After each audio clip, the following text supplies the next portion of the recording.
Welcome to the Real News Network. I'm Paul Jay, and welcome to a special Christmas edition of Reality Asserts Itself. Christmas is a day, unlike the 364 other days, that more or less we're told greed is good. Where on Christmas we're more or less told charity is good.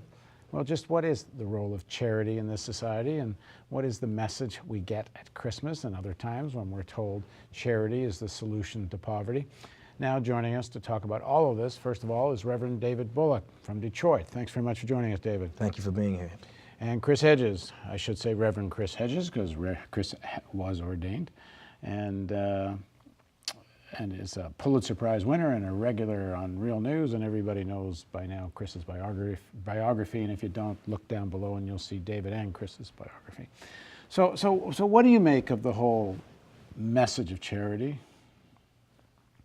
Well, charity has become the instrument by which justice is denied, throughout the society. We are stripping away civil services, destroying basic programs which sustain the poorest of the poor, because charity is supposed to take it over. We're watching large corporations which are predatory justify themselves through acts of charity or philanthropy.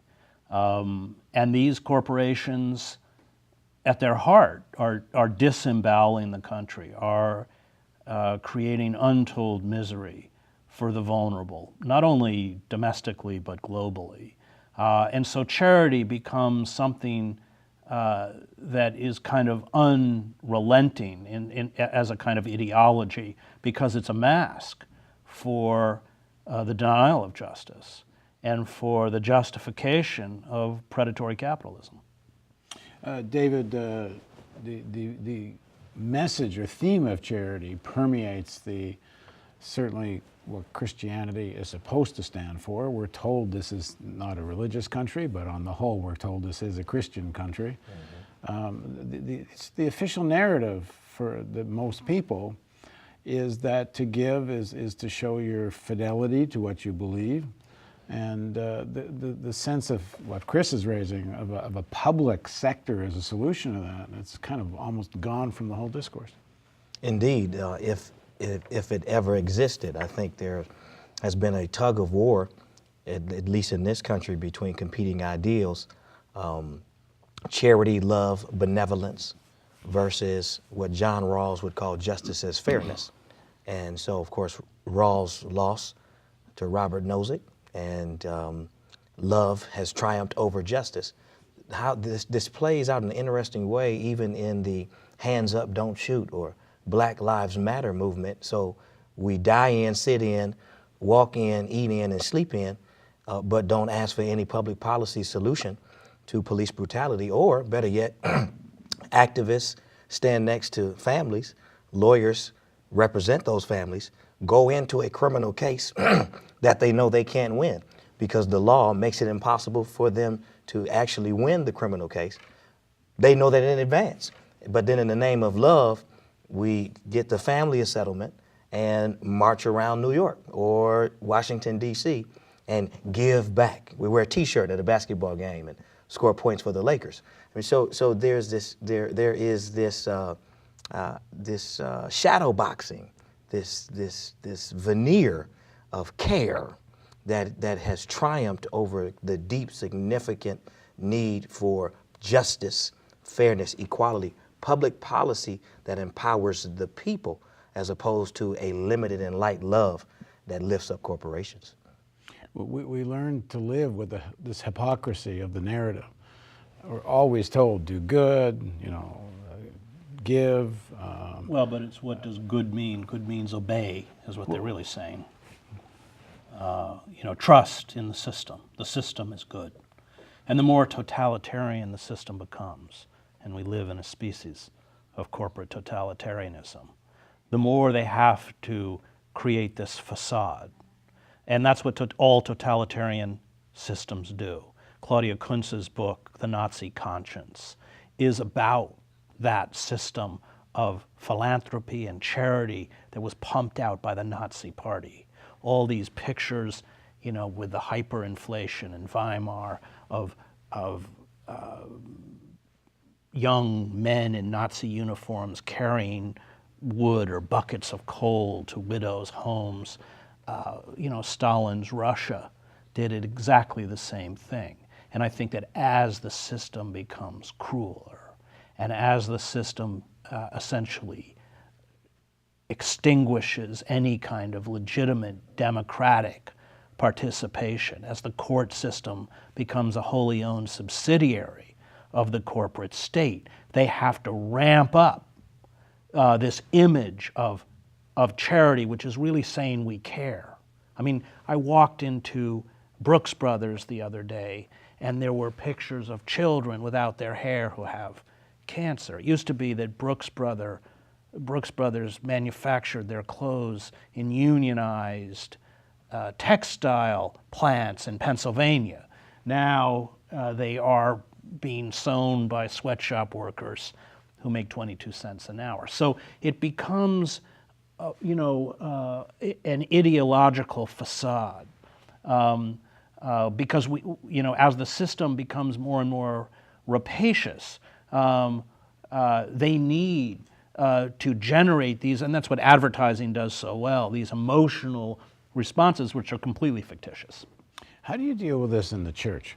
The message of love, the message of Jesus is one of giving and loving, forgiving. At the same time, people's rights, as you were saying, are being so violated. How do you deal with this yourself in Detroit? I mean, you're based in Detroit, which, Right. like Baltimore, is a devastated city. Right, indeed. I'm not sure that we should continue to say that Jesus' message was forgiving and loving and giving. I think we need to back up a bit. Jesus, primarily, when you encounter Jesus talking to people and teaching them, he's either teaching his disciples or he's teaching his enemies, Sadducees and Pharisees and other sects. And some of the things that he says primarily about the Sabbath and about the legalism and about the sign of holiness or the sign of being blessed, who God's people are. This isn't just kind of some individual love your neighbor, give, and forgive.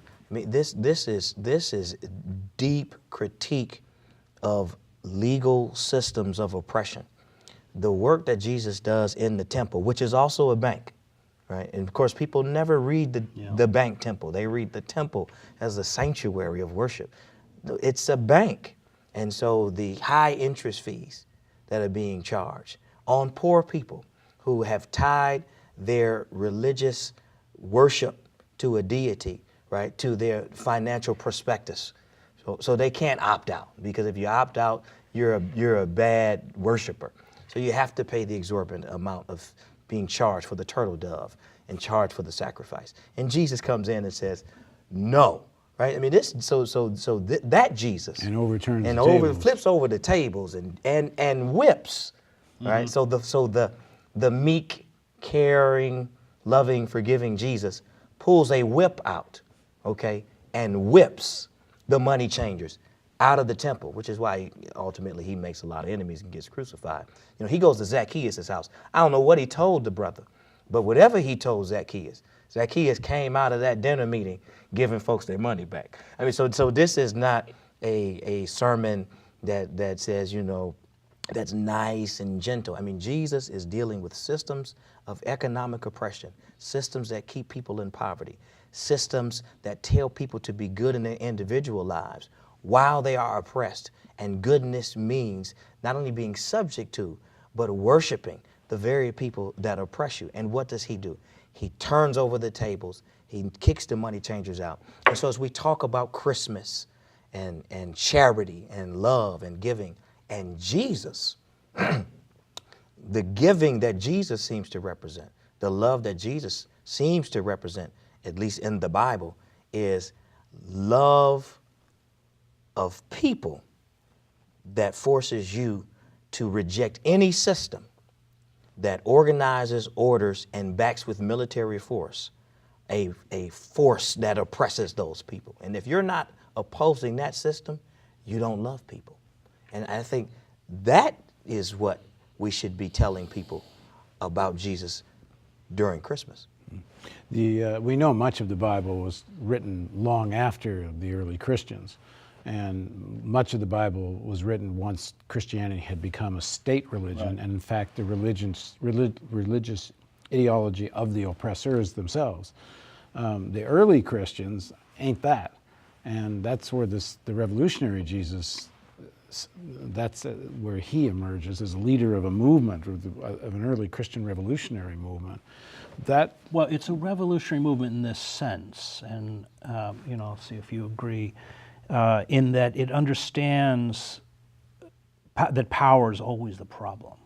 That in order to live the moral life, one must always be alienated and stand in opposition to power on behalf of the oppressed. But he was very specific. They were fighting against the Roman Empire. Well, of course, they were fighting against empire, but that's how power manifested itself.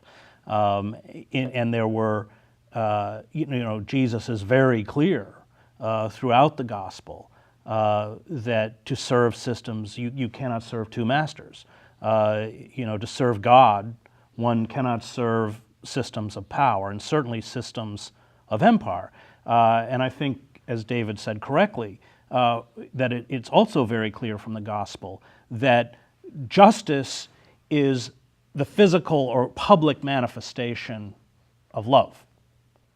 And it is true that the Roman Empire executes Jesus as an insurrectionist, and yet Jesus is also a pacifist. But what Jesus is asking followers to do is to turn their backs on the values that empire imparts. So in our empire, it is the values of consumerism, of consumption, and Jesus is opposed to it.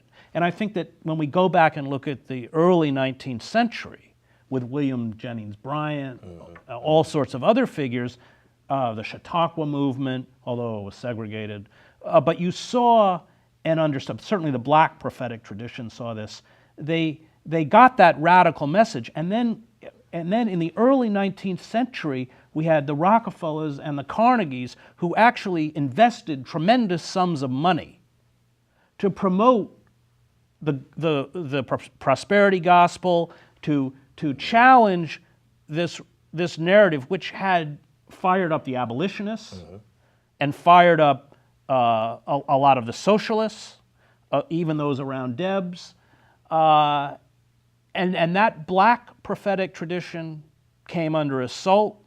You're seeing it under assault today with the rise of Booker T. Obama and Booker T. Sharpton, and the attacks on figures like Jeremiah Wright, Cornel West, and others.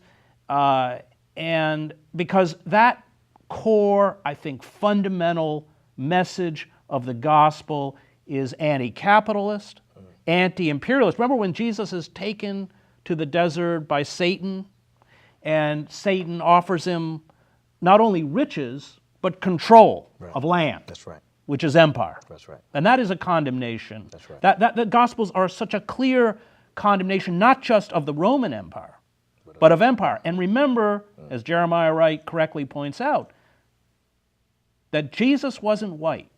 The Romans were white. Jesus was a person of color and came out of the caste of the oppressed, racially and religiously. No, Cornel West says it as only he can. Says he was a swarthy brother. And of course, Revelation says he has eyes like balls of fire, feet like polished brass, hair like lamb's wool. You put that together and you see kind of what that creates. But I want to just say the anti-empire, anti-capitalist impulse in Jesus. Jesus the baby, Jesus the crucified. The crucified Jesus is innocent. Right. The baby born in the manger is innocent. But the representatives of the empire seek to destroy the innocent. So Herod tells the wise men from the east, tell me where he is and I may come and worship him, but wants to kill him, the innocent baby. And then Pilate the representative of the empire, cannot be a good man and save the innocent Jesus, but then throws him to the mob. But if you read the text correctly, it is not the mob that condemns Jesus. The leaders are in the crowd. Yeah. And so the leaders tied to the empire, to the system of oppression, use Twitter or Facebook or media to influence the crowd's opinion of the innocent man. And so I think the love impulse of Christmas should propel us to fight any system that destroys innocent babies or innocent families or innocent men and women because of profit, Right.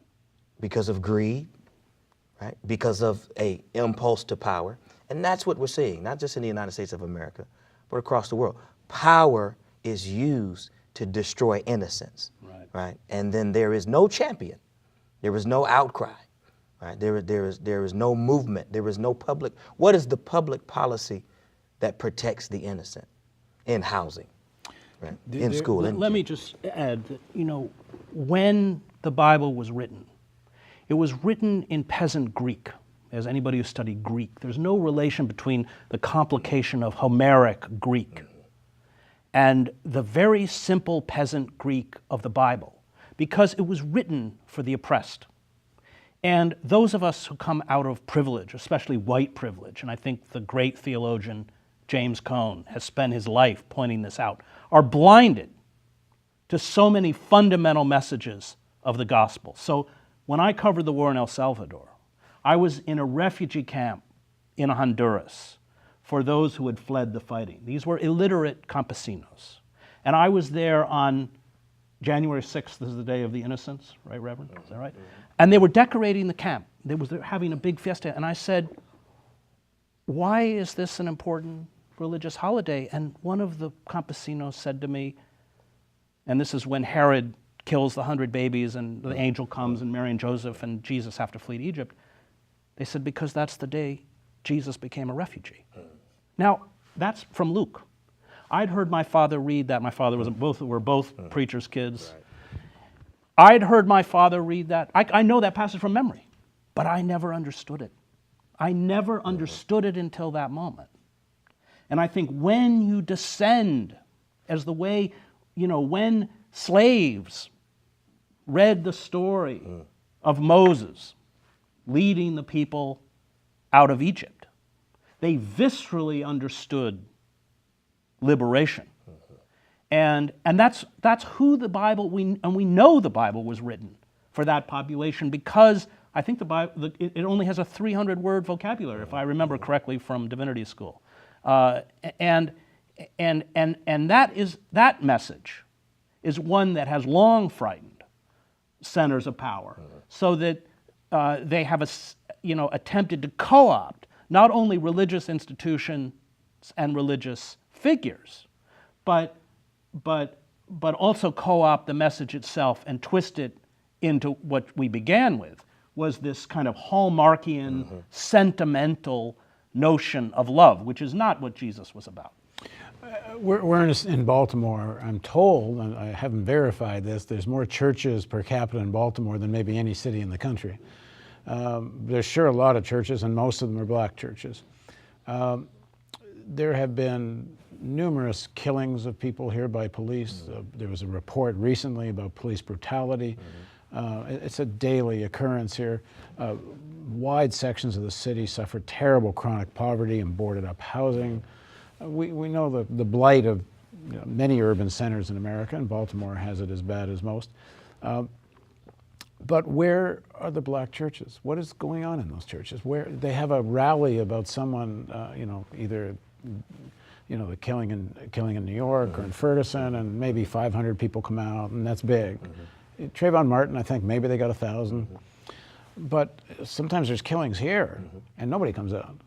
What's going on in those churches? No, I think that's a very profound question.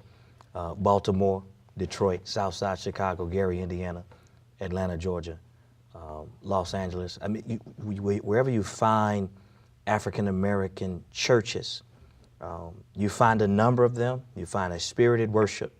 You find maybe a musical tradition that expresses longing and hope, pain and promise. But what we struggle to find is what James Cone's life's work represents, is what Cornel West talks about in Prophecy Deliverance and some of his other writings as well. But specifically in Prophecy Deliverance, where is the response to white supremacist ideological and institutional realities coming out of the Christian religious tradition, from the black church, not just in preaching, but in praxeology? And so you ask, where is the black church? Well, the black church is in Baltimore. The real question is, what is the agenda? Where is the praxeology? How is public policy tied to the preaching that goes into the black church? But as has already been pointed out so eloquently, Rockefeller, Carnegie, add to the list, there has been an intentional attempt that has been very successful to shape the preaching and the religious teaching of Christian living in the black church and tie it specifically to individual personal piety, holiness, and prosperity. And so black churches in Baltimore are preaching, God will make you rich. Faith will give you favor, right? Hope will lead you to healing. But they're not preaching, we have to change the law to stop police brutality, and laws don't get changed if you pray at the altar, but those prayers don't have feet. That's not happening in the black church in Baltimore at large, maybe one or two, Detroit at large. And so without that message, and then without members and pastors and faith leaders being pulled into an agenda that has an action plan, all you get is high worship, but after high worship, you leave and go into low living. And so that cycle is repeated week after week. You know, I live, and you know, I'm going to bounce this off David when I finish because he knows more than I do. But I lived in a housing project in Roxbury for 2.5 years when I was in seminary. And I came away with a kind of mixed feeling about the black church. Black preachers, especially in poor urban areas, materially do very well. Baldwin writes about it and kind of eviscerates those preachers for it.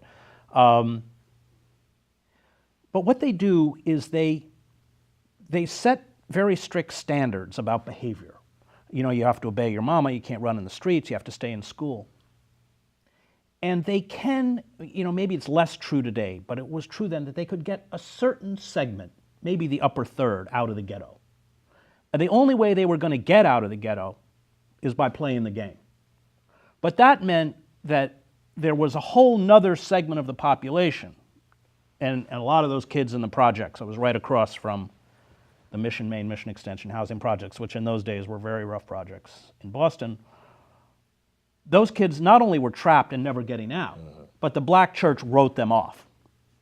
And I kind of, you know, I don't think the black church was wrong in a sense that they were trying to save a certain segment and realized they couldn't save everybody.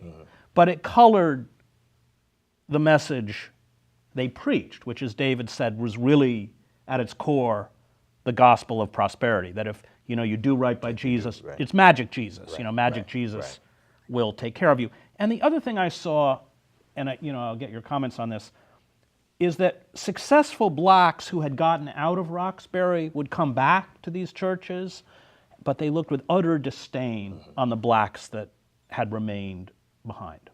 Yeah, interestingly enough, I was born in Roxbury. Oh.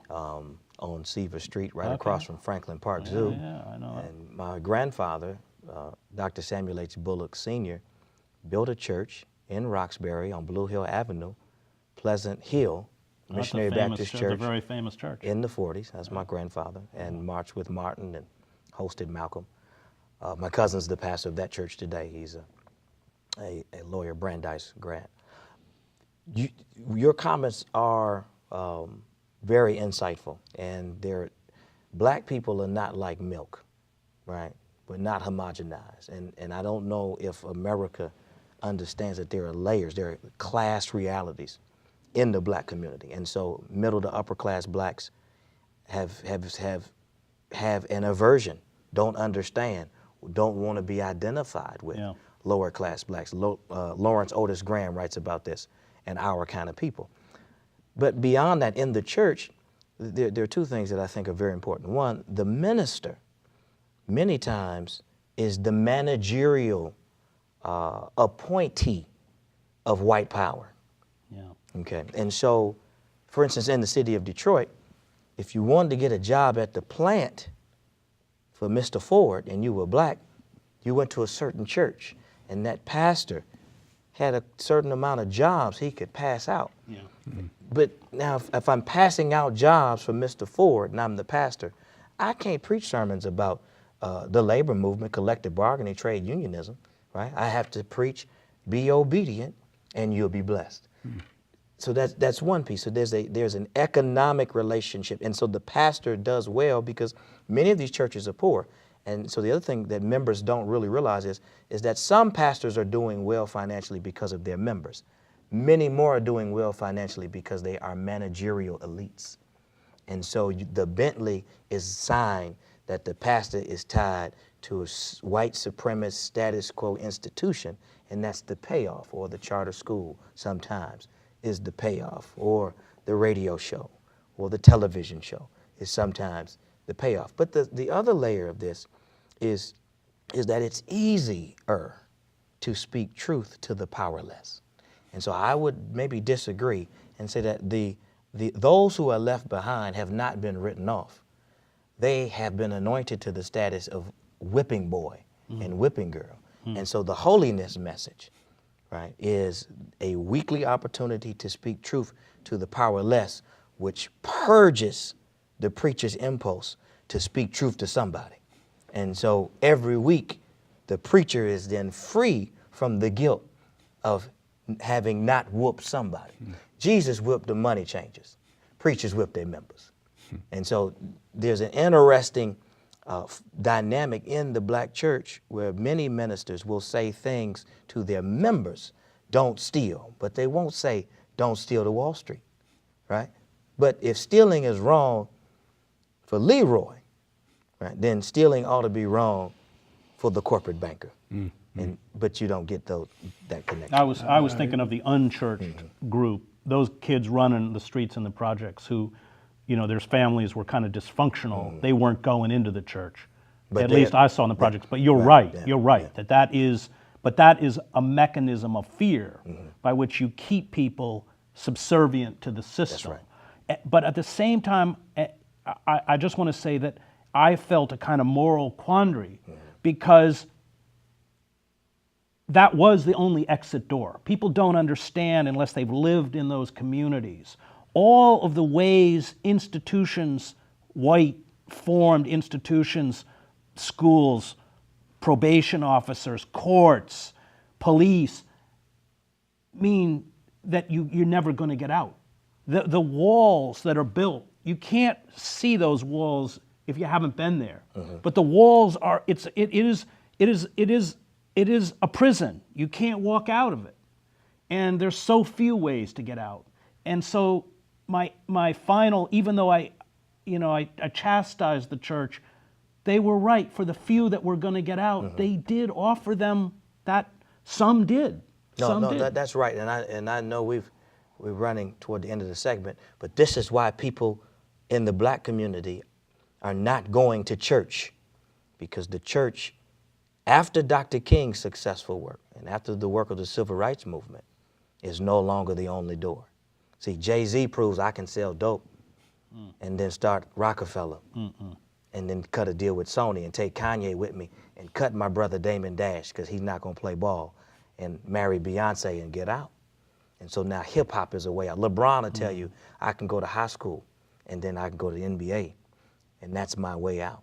And so now you find dope to hip hop, high school to NBA, and these are other avenues, whereas Aretha came through the church, Sam Cooke came through the church, but now people are going around the church. And so it's creating another level of difficulty for the black church. Really fast, Reverend Hedges, final words for Christmas.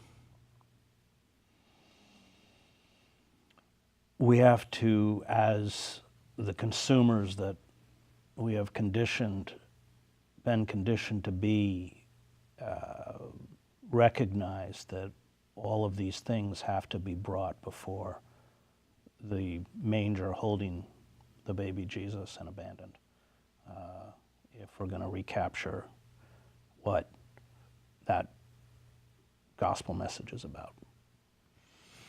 Final word? I would simply say there's a song that says, "Must Jesus bear the cross alone and all the world go free? No, there's a cross for everyone, and there's a cross for me." And so if the baby was born to bear a cross, then let us not just admire him, but let us follow him. All right, good. Clearly, we need to do this again, and probably often. Thanks very much, gentlemen. Thank you. And thank you for joining us on this Christmas special on Reality Asserts Itself on the Real News Network.